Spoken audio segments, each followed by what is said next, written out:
Pakaian kebesaran Pangulu, bagian yang pertama yaitu deta atau destar.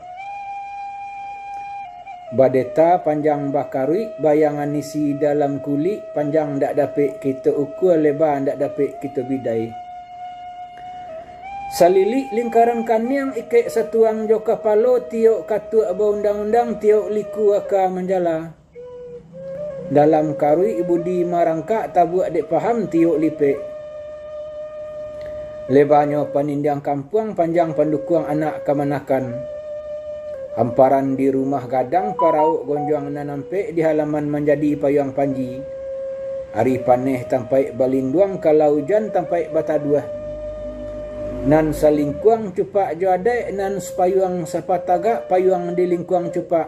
Syariat atau sepakai, warih mendirikan, panjang palilik kampuang, pelingka sebuah kaum, menjala masuk negari.